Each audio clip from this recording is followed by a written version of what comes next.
महाराष्ट्र की अगर आपसे बात करूं, 48 सीटें वहां से आती हैं, वहां के आपकी क्या एनालिसिस है? भाई मेरी ऐसी स्टेट वाइज कोई एनालिसिस होती नहीं है।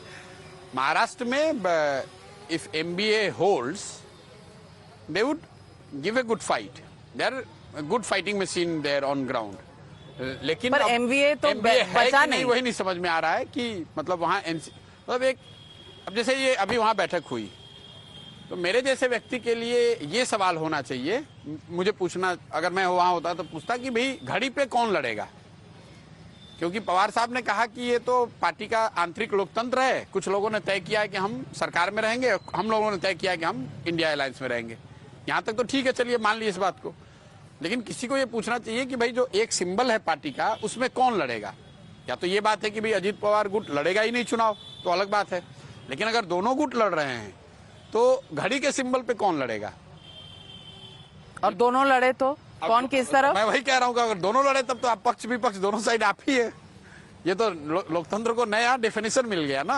और शिवसेना, शिवसेना का तो सिंबल इधर नहीं, शिवसेना तो क्लियर है कि वो मतलब एंटी बीजेपी साइड में है। नहीं, मैं वो नहीं कह रहा हूँ, मतलब उद्धव ठाकरे जी की शिवसेना कांग्रेस तो क्लियर है कि वो इधर है।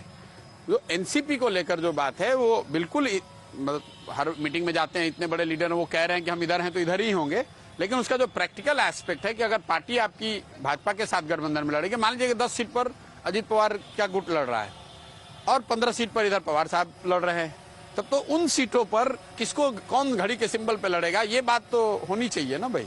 तो ये बात भी अब तक नहीं हुई, और अब अगली जो मीटिंग है वो सितंबर एंड या अक्टूबर में होगी। देखिए, आप मुझे इंडिया के स्पोक्स पर्सन तो मैं हूँ नहीं, आपने भाई आप विशेषज्ञ हैं, आप जितना डेटा समझते हैं शायद कोई नहीं समझता। और मैं डेटा की बात नहीं, मैं आपको महाराष्ट्र के कॉन्टेक्स्ट में मुझे जो चिंता है, मेरी जो समझ है वो मैंने आपको बताया। यूपी को लेकर जो आपने बताया, मैं कोई डेटा नहीं बता रहा हूँ, मैं तो उससे कटा हुआ हूँ।